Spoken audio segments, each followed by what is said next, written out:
Esta semana las cifras de contagio de la población aumentan peligrosamente. El gobierno, carente de legitimidad, es incapaz de llevar adelante una política pública coherente. Nadie le cree. Las mayorías ponen en duda todo lo que Piñera y sus ministros señalan.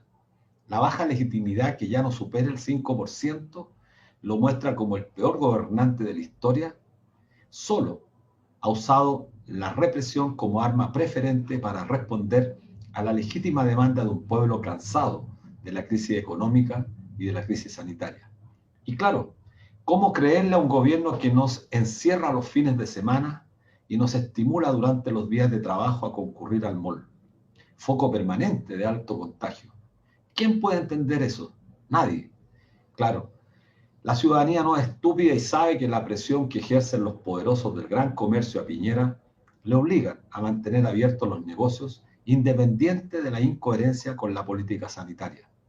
En el Chile de hoy, privatizado, vale más la opinión de los grandes capitales que la voz de la ciudadanía. El problema, además, es que la ciudadanía se encuentra en la más absoluta orfandad. ¿Cómo puede explicarse que un gobierno que no supera el 5% de legitimidad de la población pueda llevar adelante iniciativas legislativas atentatorias a los intereses de las mayorías? El intento de reponer la votación del tratado TPP-11, que hipoteca groseramente la soberanía de nuestro país, y los intentos por alcanzar un acuerdo antes de fin de este mes en materia de pensiones, son la evidencia más clara que el gobierno no se detendrá en llevar adelante políticas que consoliden sus intereses.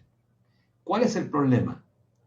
Es que sabe que cuenta con un sector incondicional vinculado a la ex concertación, dispuesto a apoyar todo aquello que signifique consolidar y perpetuar los intereses de los grandes poderosos que Chile cuestionó con la revuelta del 18 de octubre del año 2019. Mientras la mayoría enfrenta la situación económica con mucha dificultad, unos lo hacen con los pocos recursos que le quedan del segundo retiro del 10% y otros, más empobrecidos aún, con trabajos paupérrimos, precarios, como coleros en las ferias o incursionando en la venta de comida rápida o en cualquier actividad que les reporte algún recurso miserable para sobrevivir una vida miserable. Chile se empobrece a pasos agigantados. El modelo económico y social impuesto por la dictadura y consolidado en estos 30 años se quebraja mucho más rápido que los países de la región. Ello se explica en gran medida por la falta de seguridad social. La salud y las pensiones privatizadas durante los 80 hoy muestran la verdadera consecuencia que ha generado en una parte considerable de la población el dejarlas totalmente desamparadas. Hoy cobra mucha relevancia la filosofía de los Piñeras, tanto de José, el creador de las AFP, como el de Sebastián. Ráscate por tus propias uñas. Esa es la filosofía de aquellos que han hecho del monetarismo un dogma de fe cuya consecuencia la pagará esta y las futuras generaciones. Y claro, el dogma instalado permite que los resultados de las grandes corporaciones muestren resultados que son obscenos si se le compara con el resto del país, que vive y enfrenta una crisis prácticamente imposible de comparar con las crisis que se han vivido en los últimos años. Pues a pesar de esta crisis económica, el sistema financiero, el gran comercio, las inmobiliarias siguen obteniendo resultados que no se condicen con el nivel de la crisis que viven las mayorías. Es el reflejo de un país muy desigual. Pero no todo está perdido. Si en 30 años fue posible instalar un modelo tan segregador, ello fue posible, además, por los grados crecientes de alienación en la que fue cayendo la población, nuestro pueblo. El exitismo, la competencia desenfrenada, el ilimitado consumismo al que se arrastraba la población a través de los medios de comunicación terminaron pasando la cuenta. Somos uno de los países más endeudados de la región. Pero Chile dijo basta el 18 de octubre pasado. Se puso de pie y hoy se apresta a enfrentar por vez primera un proceso constituyente que de alguna forma cuestiona todo lo recorrido en este periodo. Aunque el proceso que hoy se enfrenta adolece de muchas imperfecciones, mantiene una cantidad importante de trampas que buscan escamotear la participación ciudadana, restringiéndola exclusivamente a los sectores que representan la vieja política. La verdad que todos esos escollos el pueblo, la ciudadanía, está logrando sortearlos con éxito y en estos momentos se enfrentan grupos ciudadanos organizados en diversas listas, algunas de ellas provenientes del movimiento social, frente a los bloques partidarios, algunos de los cuales también buscarán ocupar un lugar en este proceso constitucional, muchos de los cuales también son responsables de la crisis que hoy enfrenta nuestro país. ¿Qué depara el presente escenario? Muchas posibilidades. Dependerá de comprender que hoy más que ayer hay que transitar hacia la unidad. La unidad entre todas las fuerzas que desean el cambio político y social de verdad. No será fácil, nunca lo ha sido, pero hoy están puestas sobre la mesa los derechos que la mayoría del pueblo exige y ello es razón más que suficiente para ponerse de acuerdo en parar a la derecha chilena, que a diferencia de muchas, esta es quizás la más cavernaria de toda la región. Ese desafío es una oportunidad para acabar con todos los vestigios de la tiranía cívico-militar. Es ahora el pueblo quien debe asumir la responsabilidad de no volver a equivocarse. El pueblo aprendió en estos últimos meses y esa es una razón más que suficiente para mantener en alto la confianza de que las cosas cambiarán en beneficio de todos quienes habitan nuestro territorio. Hola, estimados amigos, amigas. Estamos como todos los días viernes a partir de las 16 horas en la Radio Universidad de Chile, en la 102.5 FM, la radio que piensa, y a través de nuestra señal, canal Punto Social. Como todos los viernes en Debate Social, el programa que busca debatir, discutir sobre temas importantes con nuestra directora Ana Mugasaen y con nuestra querida amiga Miriam Camposano. Hola, Miriam. Hola, buenas tardes. Saludamos a todos los que nos honran con su sintonía, como cada viernes a las 4 de la tarde en la señal de Radio Universidad de Chile, la radio que piensa. Y efectivamente, pues Luis, el gobierno se ha contagiado hace rato ya de decisiones equívocas. Está empeñado en dejar listo las tareas políticas que le fueron encomendadas a favor de mantener el modelo, como el caso de la reforma de pensiones, el TPP-11, la ley migratoria, que en todo sentido se ve que va para atrás. Y esto es percibido claramente, yo creo que como tú bien lo dijiste, el pueblo entendió y lo entiende el pueblo, de que un gobierno con tan bajos porcentajes de aceptación siga empecinado en sacar leyes que no favorecen a las mayorías. No existe tampoco una real protección al trabajo o al trabajador, sino más bien una protección al modelo y al empresario. Y por tanto, bueno, de más decir que atinado los comentarios de tu introducción, y este es el Chile que hoy tenemos. Así es. Bueno, efectivamente, como señalas, estamos viviendo una etapa desafiante. Yo creo que más que conflictiva, creo que lo que mejor podemos usar como adjetivo para calificar la actual realidad que vive nuestro pueblo es que estamos frente a una realidad desafiante, porque todo está en disputa. Está en disputa efectivamente que la ciudadanía, a través de sus organizaciones reales, sociales, genuinas, pueda tener grados de participación mayor. Lo que ya ha quedado claro es que la democracia representativa en este país ya ha sido superada por la historia, está en una bancarrota, está en crisis. Y uno debiera esperar que los partidos comprendan que es necesario dar espacio al resto de la sociedad de forma tal que avancemos hacia un cambio estructural que la gran mayoría, yo diría, demanda. Hay temas relevantes que no se están abordando: el tema de la Araucanía, el tema del pueblo mapuche, la represión que se ha desatado contra este pueblo ya requiere y exige una postura mucho más firme, que desgraciadamente no se muestra, al igual que el tratamiento que hay con los presos de la revuelta. Totalmente de acuerdo. Por eso te digo, un gobierno con tan baja validación sigue empecinado en sacar sus políticas obsesivamente. Y bueno, de algunos temas contingentes estos días también nos llamó la atención, por ejemplo, este caso de la empresa Felices y Forrado, que es una empresa de asesoría previsional y financiera, y que, bueno, es denunciado porque no incumplió las normas para la inscripción de los candidatos como independientes, sabiendo que una de esas normas era no ser una entidad jurídica.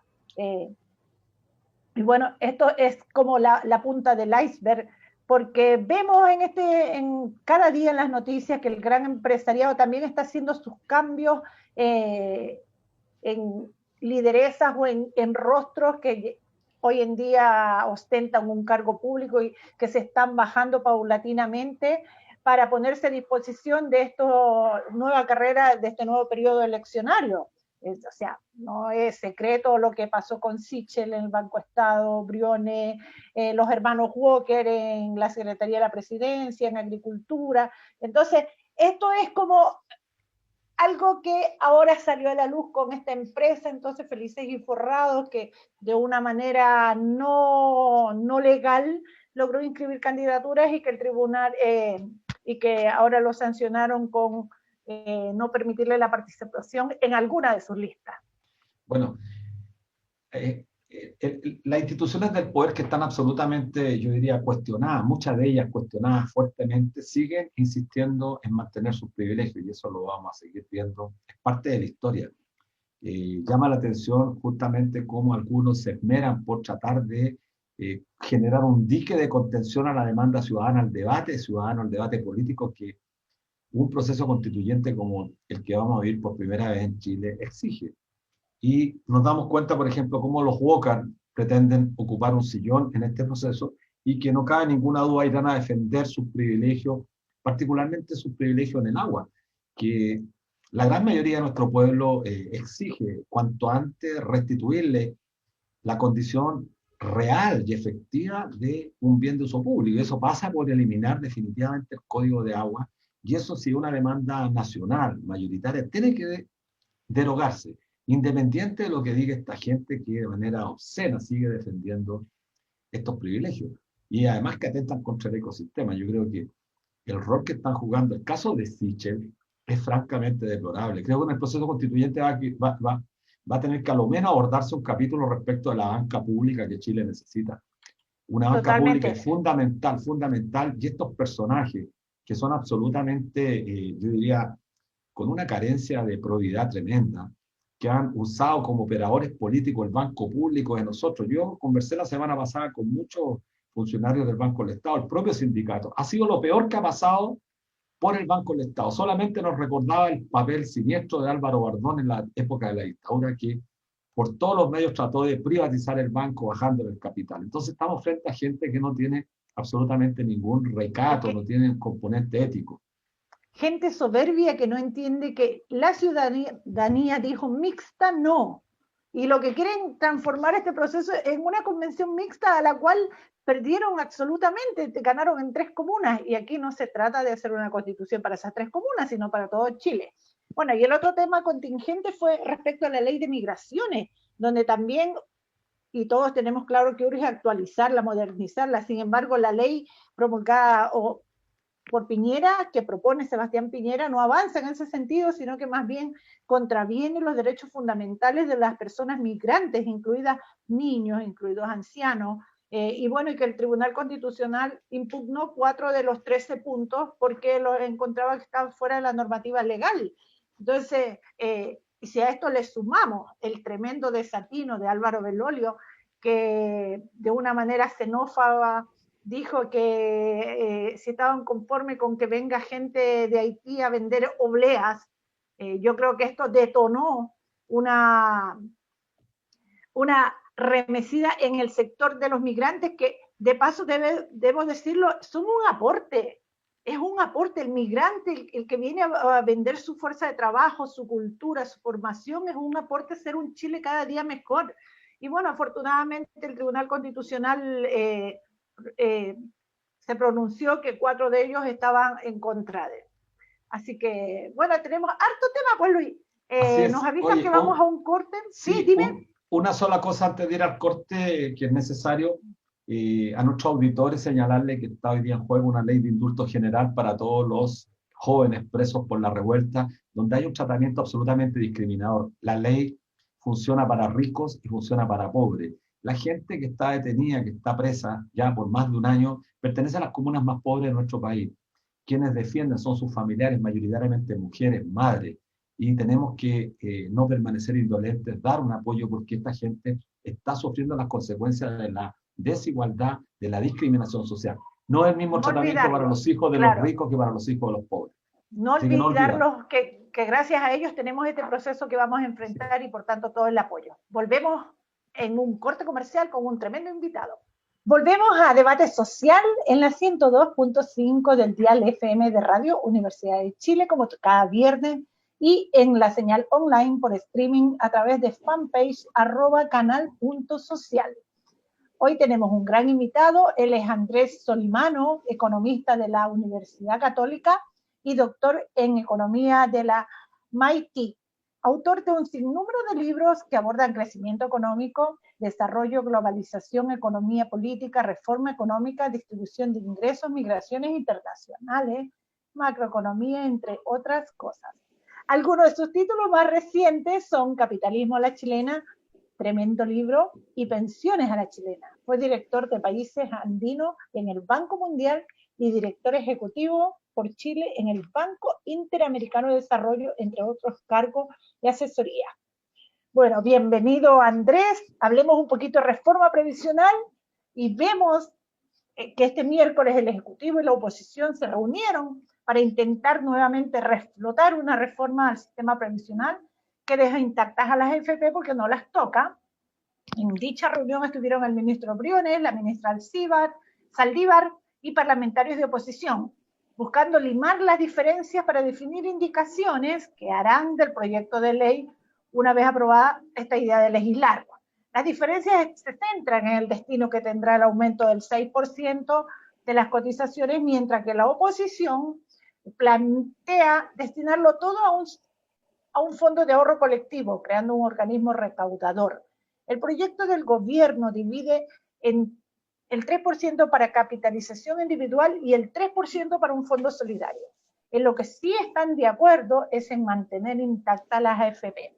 Tú, con tu expertise, Andrés, ¿cuál es la visión de esta reforma previsional? ¿Qué sentido te hace? Sí, gracias, Miriam. Hola a todos, Luis también, Ana. A ver, yo creo que ha habido ya una especie de fatiga o de cansancio por reformas previsionales que nunca despegan o que tocan una parte relativamente menor del problema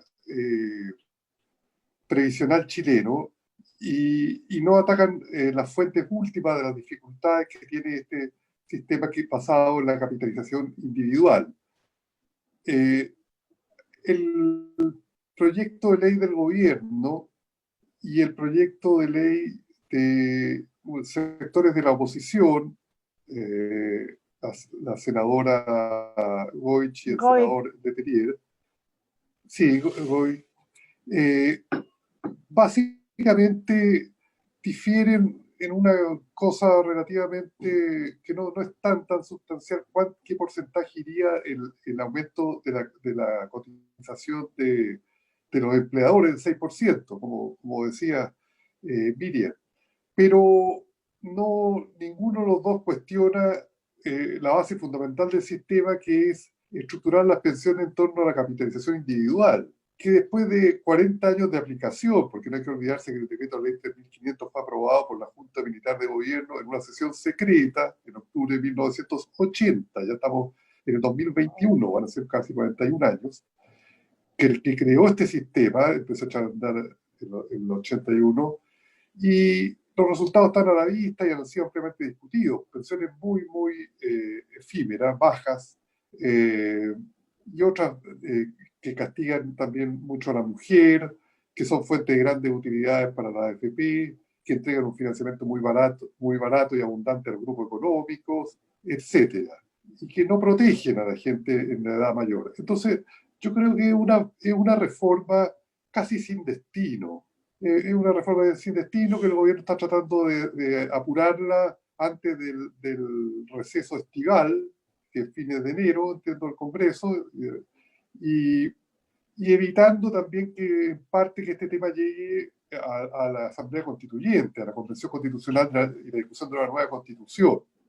Por lo tanto, yo creo que es una reforma dentro del marco muy estrecho del sistema existente y por lo tanto no tiene un destino halagüeño, ¿no? Y esto hay que discutirlo en un campo más amplio. Yo creo que si bien la nueva constitución no necesariamente va a definir los aspectos específicos, instrumentales de un sistema de pensiones, pero sí va a dar un mandato.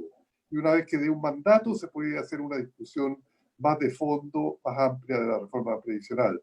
No le veo mucho destino, está a última hora tratándose de sacar algo con forceps, no ataca el problema estructural del sistema de pensiones. No soy optimista respecto a esto. Oye, Andrés, bueno, Luis. Bienvenido, Andrés. Mira, Gracias. ¿cómo es posible entonces que se entienda el rol tan activo que juega el presidente de la Comisión del Trabajo, Juan Pablo Letelier, miembro del Partido Socialista, y la senadora Carolina Goich, de la Democracia Cristiana, que se empeñan de manera extrema? Uno no entiende cuáles son los móviles, las razones que a ellos los mueve, toda vez que más de 250 organizaciones le enviamos una carta hace muy poco tiempo atrás, señalándoles que no nos parece coherente, conveniente en el proceso, en el contexto de un proceso constitucional, llegar a un acuerdo que mantenga intactas las AFP. Tú escribiste un libro muy importante hace algún tiempo que yo siempre lo recomiendo, Pensiones a la Chilena. Un libro que se anticipó a un informe muy, muy bueno de la Organización Internacional del Trabajo a comienzos del año 2019. Y este libro señala claramente, incorpora una palabra que me parece relevante que tenemos que incorporar hoy día, que es la desprivatización.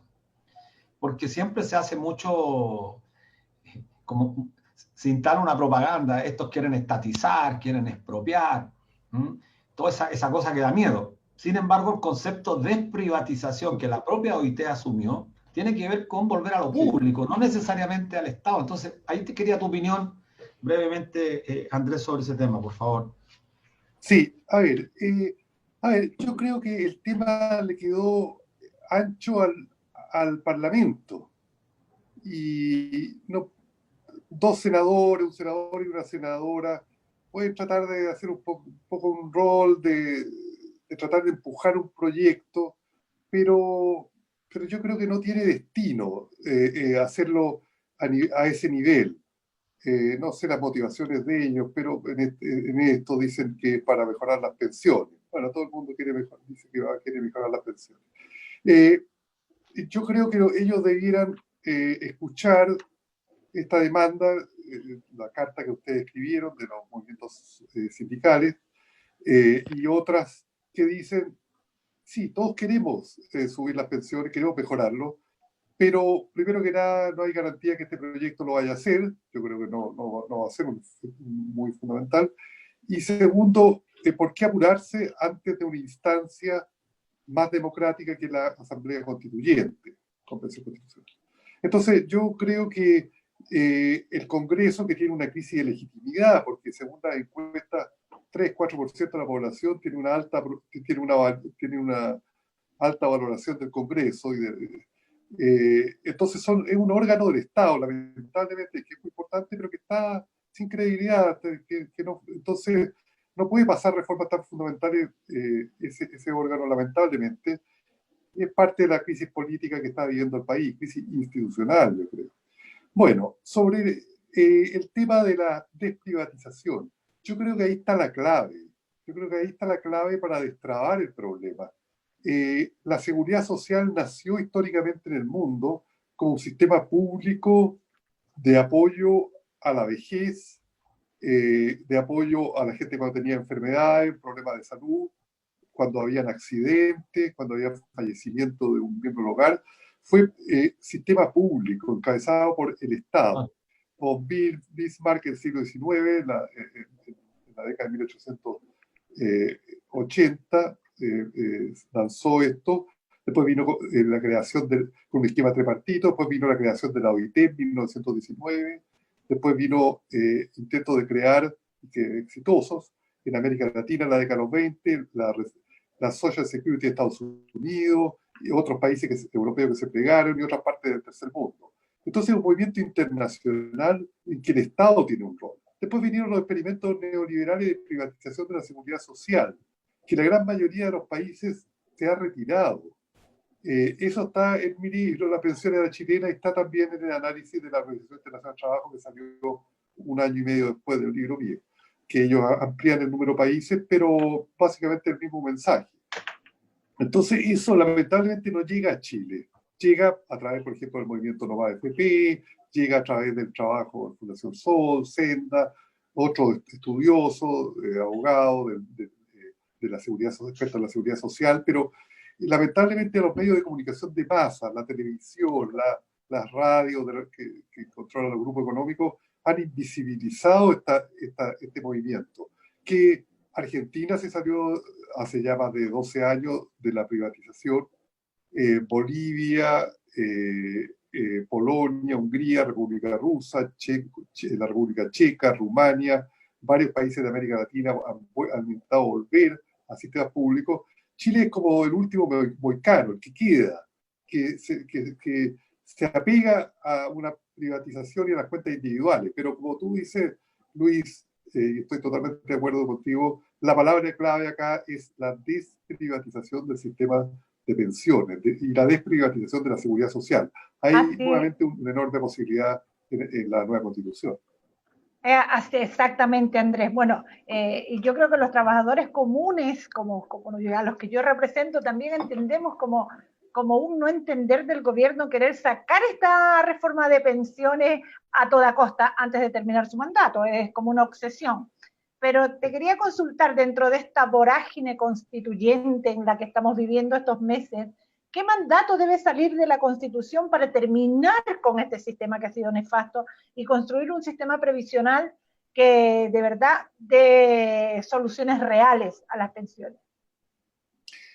Bueno, yo creo que la Constitución, la nueva Constitución, debe dar un mandato que primero es un derecho social, la seguridad social, valga la redundancia, protección en la vejez de ingreso, protección de la salud, protección ante accidentes, enfermedades, fallecimientos, etcétera, todo lo que son contingencias. Y yo le agregaría un rol insustituible y rector del Estado como ente representante de los intereses de toda la nación, versus la forma que está escrito ahora, que es, sí, hay un derecho a la seguridad social, pero las personas pueden buscar la mejor forma de hacerla, incluyendo opciones privadas. Bueno, incluyendo opciones privadas, pero que no sea la fundamental la privada, porque en Chile el sistema está privatizado completamente. 11 millones y medio de afiliados en la AFP, de un país de 17 millones. O sea, no es que sean cuentas complementarias a una seguridad pública dominante. La seguridad pública es la periférica, es la marginalizada, y la seguridad social privada, si se puede definir de esa forma, o el sistema de pensiones privatizado, es la dominante. Ahí los constitucionalistas van a tener que ver cómo hacen el texto, pero la idea fundamental, a mi juicio, es esa, que el derecho es inalienable y es un derecho social, y segundo, que tiene que tener el Estado el rol fundamental, la responsabilidad central de materializar ese derecho. Por ahí va, la Constitución no se va a meter en los porcentajes que van, esos del Parlamento, de leyes, pero sí tiene que dar el mandato. Así es, ojalá que quede grabado. Luis. Sí, yo te quiero cambiar de eje. Me parece relevante, bueno, todo lo que has dicho me parece muy importante, muy interesante en el contexto de lo que se está dando. Pero como estamos en un proceso próximo a un proceso constituyente, la opinión tuya es importante toda vez que conoces otros procesos constituyentes. Conoces bastante bien el tema latinoamericano.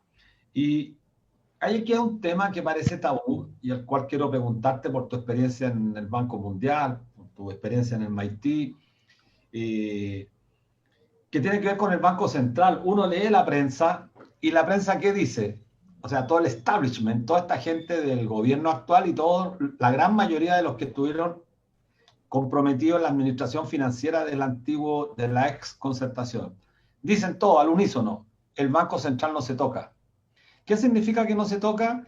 Que nadie puede intentar, porque esto constituye una suerte de herejía, decir, mira, en realidad yo soy partidario de la autonomía del Banco Central, pero no soy partidario de total autonomía del Banco Central, porque creo que el Banco Central no puede estar respecto a ciertas políticas monetarias en contra de lo que quiere un gobierno determinado en materia estratégica, por ejemplo, gasto social. Quería tu opinión. ¿Qué opinas de la autonomía? Porque este es un tema relevante en el proceso o en el debate constituyente. Y tú, como gran economista, me interesa mucho que nuestros auditores sepan tu opinión.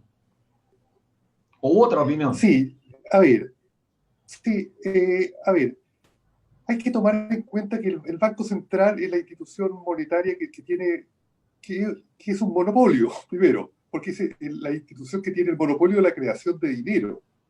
Entonces, nadie puede crear dinero que no sea el Banco Central. Y el Banco Central recibe lo que se llama en la literatura el señoriaje, la diferencia entre el valor del dinero que yo emito y el costo de emitirlo. Emitir un billete de 10.000 pesos, 20.000 pesos, otra denominación, es mucho más bajo que la denominación del billete. Entonces la diferencia la recibe el Banco Central. Por eso los bancos centrales siempre pagan muy buenos sueldos a sus altos ejecutivos, a sus presidentes, tienen buenos automóviles, las comidas ahí son muy buenas, el edificio, todo, porque tienen el monopolio de la creación de dinero y obtienen eso. Entonces, tienen utilidades por eso. Hay que tomar en cuenta eso.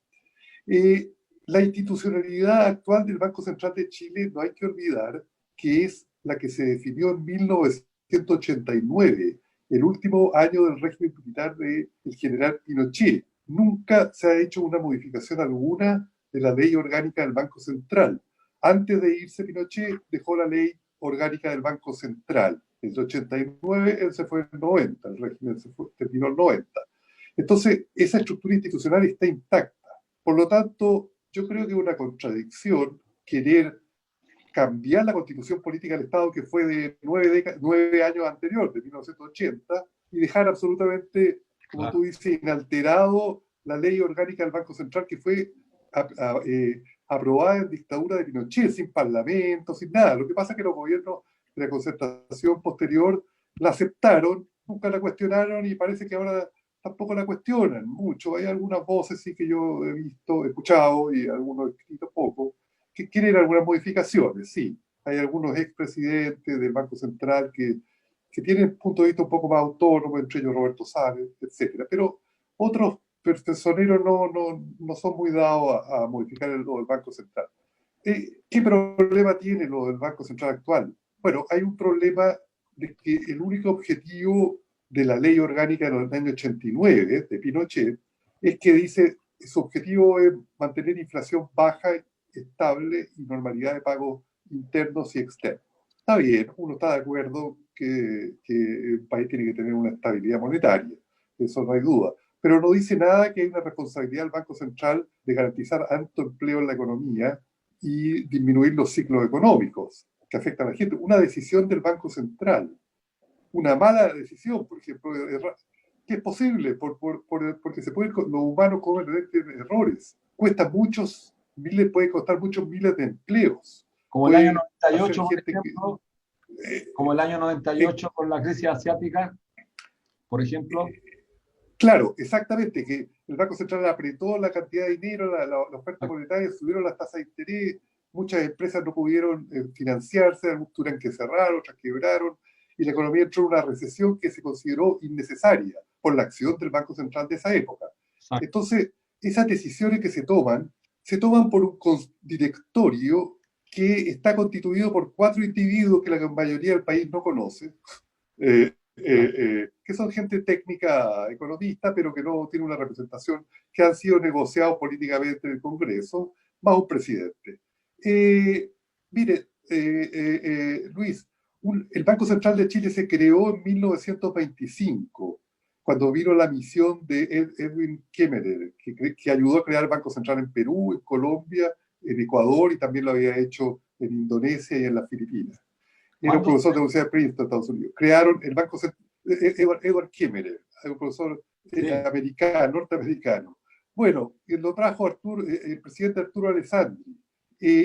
Ahí también crearon la Contraloría General de la República, una nueva ley de bancos, la antigua venía en 1860, y crearon un proceso presupuestario, un mecanismo presupuestario para el Estado más ordenado. Se hicieron cosas importantes en ese momento. Entonces, pero la propiedad del Banco Central, porque en Chile antes los bancos comerciales emitían dinero, se llamaban bancos de emisión, el Banco de Arcos, el Banco de Chile de esa época, Banco de Valparaíso, de Loedo, etc. Todos emitían billetes que tenían curso legal. Y había lo que llamaban dinero fiscal, pero no había Banco Central. Cuando se creó el Banco Central, la propiedad del banco se distribuyó en muchas personas y en el directorio del Banco Central había representantes de los gremios industriales, de la Sociedad de Fomento Fabril, de la Sociedad Nacional de Agricultura, de los sindicatos, de las centrales sindicales. Todo estaba en el directorio del Banco Central de Chile. Eso perduró por varias décadas. Después crearon un directorio que eran los gerentes de área, y después crearon este directorio, después de la ley del 89 de Pinochet, que es la que lleva 30 años en vigencia, un directorio que nadie sabe realmente a quiénes representan. Pueden ser personas técnicamente con un conocimiento técnico, pero están en un cargo público de gran poder, porque una decisión del Banco Central, como acabo de mencionar, puede crear una recesión, puede dejar a mucha gente desempleada, puede subir el dólar, hacer más alta la inflación, encarecer las deudas de la gente. Es una institución extremadamente poderosa porque es un monopolio. No hay que olvidar que el Banco Central es un monopolio creado por ley, el único que puede crear dinero, por verlo dinero fiduciario de curso legal, para pagar deudas y impuestos.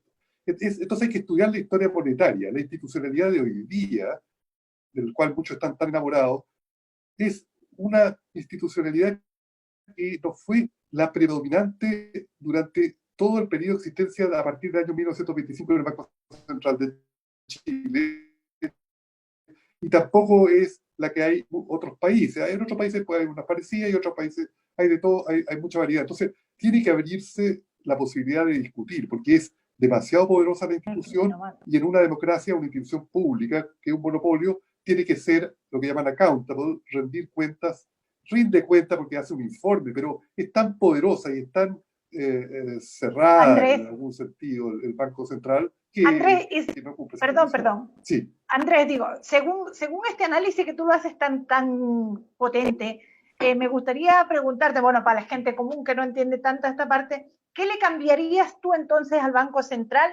Y me gustaría que nos explicaras así brevemente cómo funcionan otros bancos centrales en otros países, si funcionan de igual manera que acá en Chile, o cuál es la diferencia y qué se le podría cambiar.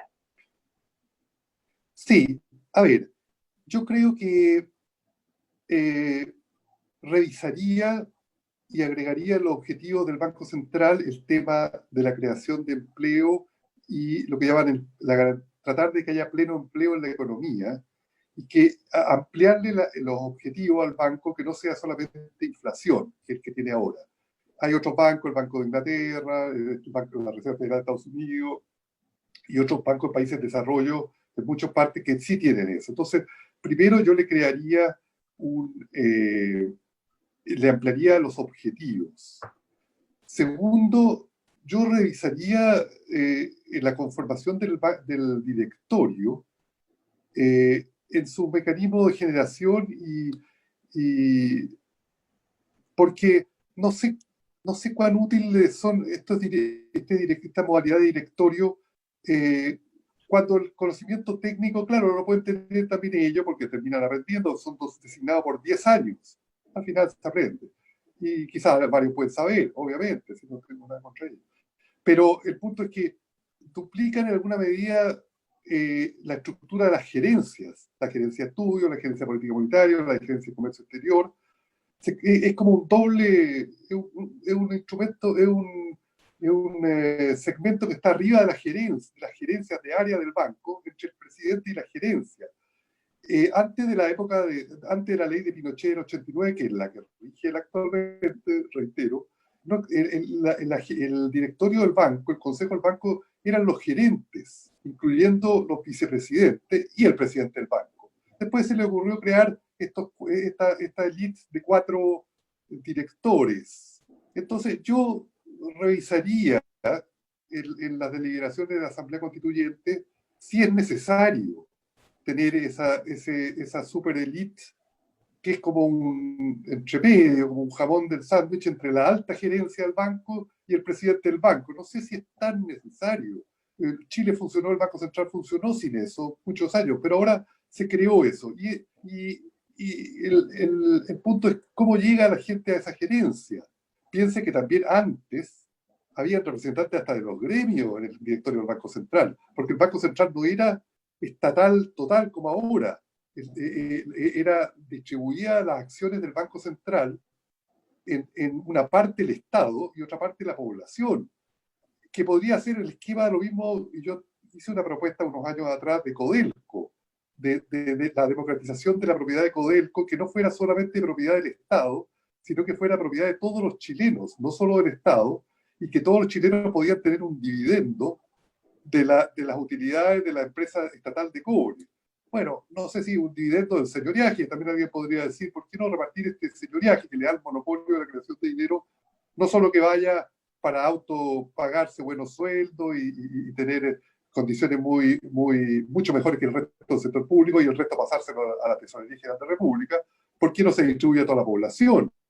Mira, una vez que se abre el tema, hay muchas posibilidades, se puede estudiar la evidencia internacional, pero hay que romper este mito de que la institución del Banco Central actual es prácticamente lo más cercano a lo perfecto que tenemos en Chile, y no se toca porque si es perfecto, casi por definición no se puede mejorar. Entonces eso que yo creo que es un concepto muy bizarro. Entonces tiene que discutirse lo del Banco Central. Quizá hay algunas cosas que se pueden preservar, pero hay que discutirla. Como estamos conversando ahora, se nos ocurren inmediatamente varias ideas, sí, porque abrimos al tema de la discusión, pero no puede ser esto una torre de marfil manejada por un grupo de señores que son una especie de dioses del Olimpo que están arriba de todo. Esto cae en la cápite de las organizaciones autónomas del Estado, ¿eh? Y también los municipios son las organizaciones autónomas del Estado, la Contraloría Autónoma del Estado, entiendo que la Superintendencia y el Consejo, el Tribunal Constitucional. Debiera estar en la discusión de esas llamadas organizaciones autónomas del Estado, el Banco Central. Sí, mira, este tema es relevante y quisimos, Andrés, invitarte justamente para abrir el debate sobre este tema, porque lamentablemente en los distintos foros que se están desarrollando, que son muchos a lo largo del país, este tema no se aborda y para nosotros es determinante, porque qué duda cabe que la política monetaria y la política cambiaria también, porque el Banco Central, claro, dependiendo de ciertas decisiones, tiene impacto, afectan fundamentalmente el modelo de desarrollo.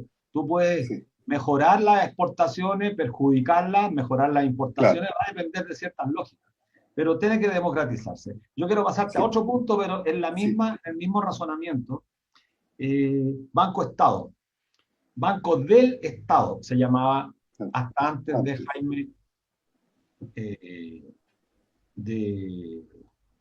que el banco, Jaime Esteves, exactamente. Bueno, la contracción de él, para quienes no escuchan, de él implica una contracción de destino, de propiedad. Bueno, le cambió esa contracción y lo dejó Banco-Estado, una cosa híbrida, Banco-Estado, no hace relación a nada. Y muchos de los que somos viejos ya en la banca pensábamos que era una estrategia para avanzar hacia la antesala de la privatización, que muchas veces Tevez le tuvo con un grupo de economistas del gobierno Ricardo Lagos tenían absolutamente simpatía por esa estrategia. Pues bien, el Banco del Estado, tú te recordarás que el primer gran ataque que sufrió esta institución pública fue bajo la administración de Álvaro Bardón en plena dictadura, cuando se le bajó la capitalización y el banco quedó reducido más bajo que el Banco Chile en ese entonces. En ese tiempo estaba el Banco Santiago, que era un monstruo, el banco más grande de este país era el Santiago en ese entonces, y por lo tanto el banco al perder capital también tuvo que bajar sus colocaciones, por lo tanto perdió participación en el mercado financiero. Esto ha seguido durante los gobiernos del 90 en adelante, y hoy día el Banco del Estado eh, participa menos que el Banco Santander, que el Banco Chile, que el Banco Crédito, incluso compite con dos bancos extranjeros, Scotiabank y Banco Itaú, es decir, un banco que ya pasó a ser de segundo nivel. Lo que es absolutamente grave a juicio nuestro. Nosotros somos parte de la Confederación de Sindicatos Bancarios. Miramos a Argentina, está el Banco de la Nación, banco más grande del país, es un banco público. En Brasil los bancos públicos son gigantescos. En Chile tuvimos muchos bancos. El año 80 había muchos bancos, bancos de regiones, bancos cooperativos.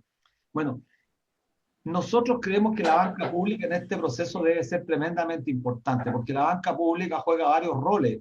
No solamente juega un rol en la determinación del precio del dinero, aunque las tasas hoy día están muy bajas, pero en momentos de mayor complejidad el Banco del Estado, un banco público puede generar un efecto de contención del precio del dinero. Pero hay otro factor que para mí es determinante. Un banco público no debiera discriminar en términos de la oferta crediticia a aquellos sectores que demandan crédito y que requieren de expandir o otorgar posibilidades de desarrollo. Porque la banca privada juega con otras reglas.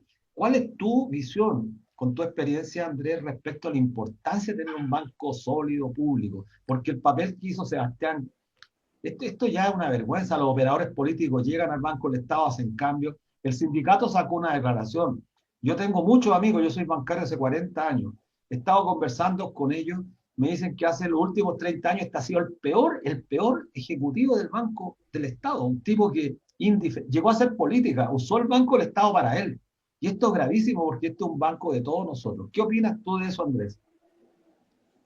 Sí, a ver, efectivamente el Banco del Estado, en un Chile tan neoliberal como el de los últimos 40 años, es una especie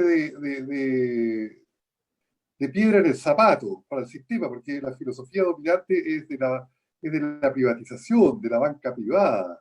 Entonces, tener un Banco del Estado que se creó en otro contexto histórico, ¿no es cierto? No con el neoliberalismo, sino con el desarrollismo chileno. Desarrollismo, claro. Entonces, bueno, siempre es una cosa, se usó para rescatar grupos económicos privados, se usó y para rescatar medios de comunicación. El Mercurio, que estaba con situaciones bien complicadas económicamente a fines de la década de los 80, recibió amplios préstamos del Banco del Estado. El Grupo Lux, después vinieron para compras de expansión del Banco Chile y Grupo Lux, etc. Entonces, el Banco del Estado se ha usado también en esa dirección. Pero el Banco del Estado, cuando se creó, era un banco de desarrollo, era un banco, por ejemplo, para que tuvieran las cuentas, que todavía las tienen, las cuentas de las personas de bajo ingreso, el obrero, el trabajador de la construcción, la nana de la casa particular, el pescador, hasta podía, el Banco del Estado hay en todas las regiones, entonces podía venir un pequeño agricultor, un campesino y tener cuenta ahí. Después se creó la cuenta RUT, pero la cuenta RUT hay que tener cuidado porque es una cuenta que también le hace unos cargos que yo creo que no son justificados a la gran mayoría de gente que tiene cuenta RUT. Está llena de problemas, tiene montos para depositarle a la gente, montos máximos. Me lo han señalado gente que trabaja en la construcción, que para pagarle a los obreros y que tienen cuentas RUT tienen que hacer de todos 3 pagos por las regulaciones de la cuenta RUT del Banco del Estado. Entonces está todo amarrado. Mientras las cuentas de bancarias para las clases acomodadas no tienen mínimas restricciones, para las clases populares está llena de restricciones cuando son los que tienen menos plata además. Entonces hay cosas que funcionan muy inadecuadamente ahí. También era un banco que iba a dar crédito al productor agrícola, a las pymes, pero hoy día yo entiendo que cerca de 2/3 de las colocaciones son para empresas grandes del Banco del Estado. Banco Estado, porque también, como tú explicabas al principio, Luis, le cambiaron una cosa que nunca se entendió bien, Banco Estado en vez de Banco del Estado. Una cuestión de marketing que nadie entiende, un híbrido raro. Bueno, tiene que sincerarse. Si es del Estado, es del Estado, llamémosle banco del Estado, no hablemos de una cuestión que confunde. Bueno, y lo mismo que también iba a ser asamblea constituyente y le cambiaron convención constitucional. Es muy chileno eso, no decir las cosas como por su nombre. Entonces el Banco del Estado la misma historia. No, yo creo que tiene que haber, la banca pública es esencial porque los mercados no funcionan para las pymes, no funcionan para el obrero que está desbancarizado, no funcionan para el trabajador rural, no funcionan para los pescadores, no funciona muchas veces para los taxistas. Si los bancos no les dan crédito, ni los reciben. Entonces, donde están protegidos, teóricamente, donde debe estar protegido es el Banco del Estado. De nuevo, pero ojo, el Banco del Estado debería ser propiedad social y no propiedad necesaria. Ahí hay un tema que también no podría discutirse en la Asamblea Constituyente o no sé si o en las instancias cuando haya cambio, porque ahora el jefe máximo del Banco del Estado, el jefe del presidente del Banco del Estado, es el ministro de Hacienda. Y el ministro de Hacienda creo que está preocupado que los excedentes de utilidades pasen a Hacienda, pasen como ingresos fiscales. No está tan preocupado que le llegue el crédito a la pyme, que le llegue el crédito al taxista, que le llegue o al chofer de Uber, o que le llegue al campesino, que le llegue al pescador. Entonces, no, está una lógica financiera que le pase recursos. Si fuera social, que podría ser el mismo concepto de Codelco, y el mismo concepto incluso del Banco Central, sería la propiedad de todos los chilenos. Y por lo tanto, el Estado, si bien en teoría representante de todos los chilenos, esa representación está llena de fallas. Lo hemos discutido con los del Parlamento, lo discutimos con los ejecutivos, ¿no es cierto? Porque la decisión de un gobierno no representa necesariamente a un país, particularmente cuando los gobiernos tienen menos de 10% de apoyo. Entonces, bueno, pero el punto es que hay que entrar de nuevo a verlo a lo básico.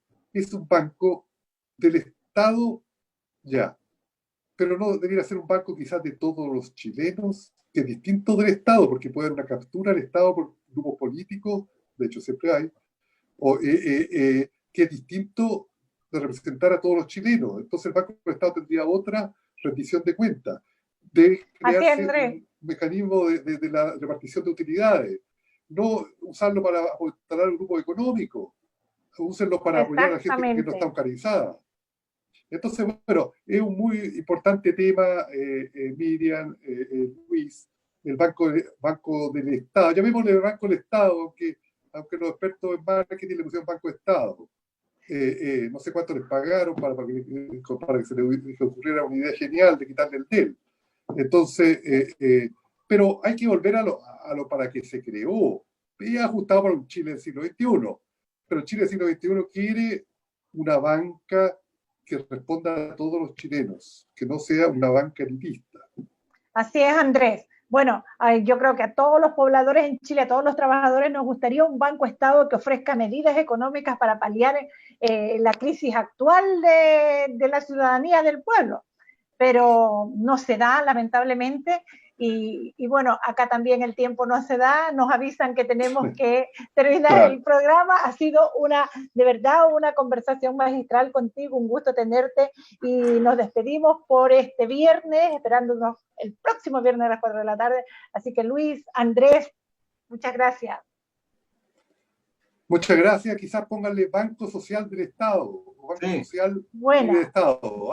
Hay que cambiarle el nombre, pero no dejarlo igual que está, porque está muy confundido y está muy enredado, e incluso los que lo administran se confunden de para qué existe un Banco del Estado. Pónganlo Banco Social y del Estado, o Banco Social de Chile. Sí, bueno, un abrazo, Andrés.